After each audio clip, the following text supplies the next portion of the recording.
कृष्ण ने क्यों किया 16,108 कन्याओं से विवाह।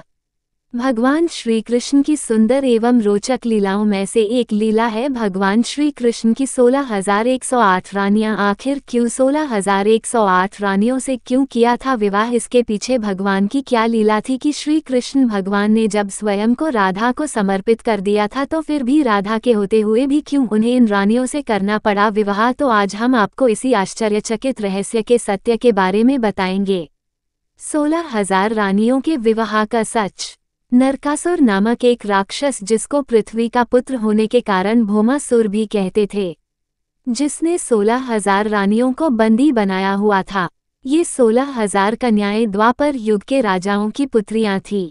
बंदी बनी इन कन्याओं ने भगवान श्री कृष्ण से प्रार्थना की थी, हे भगवान हमारी रक्षा करें। तत्पश्चात भगवान श्री कृष्ण ने राक्षस नरकासुर का वध कर इन सभी कन्याओं को उसके बंदी गृह से आज़ाद करवाया, जिसके बाद भगवान श्री कृष्ण ने इन सभी कन्याओं को उनके घर जाने की आज्ञा दी। तो इन सभी कन्याओं ने घर जाने से मना कर दिया था, क्योंकि उन सभी का कन्याओं का कहना था कि वह भगवान श्री कृष्ण से विवाह करना चाहती है, क्योंकि अब उन्हें इस समाज द्वारा ना तो स्वीकार किया जाएगा और ना ही उनसे कोई अब विवाह करेगा। समाज के नज़रों में वह अपवित्र हो गई है और अब उनका जीवित रहने का कोई उद्देश्य नहीं रहा गया है। वह अब अपने प्राण त्याग देगी, इसी में उनकी भलाई है।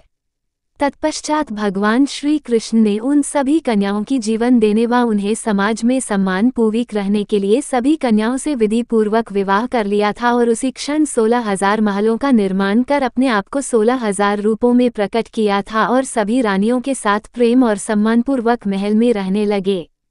उन्हें कभी महसूस नहीं होने दिया कि वो भगवान श्री कृष्ण की शरण मात्र के कारण विवाहित हुई है। ये थी भगवान श्री कृष्ण की दयालुता, इसलिए उन्हें भक्तवत्सल भी कहा जाता है।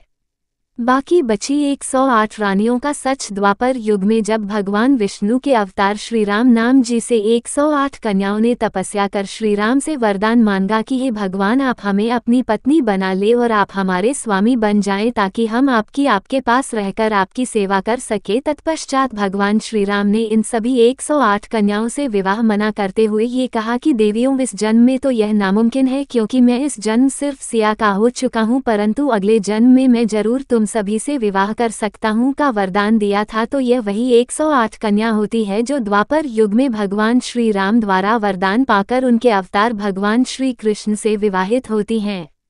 आज के युग में हमारे समाज में भगवान श्री कृष्ण की 16,108 रानियों के बारे में अभद्र तथ्य और विचार प्रकट किए गए हैं। इन सभी का कारण ये हो सकता है कि या तो वह स्वयं के स्वरूप का वर्णन करते हैं या फिर असीम अज्ञानता से घिरे हुए हैं।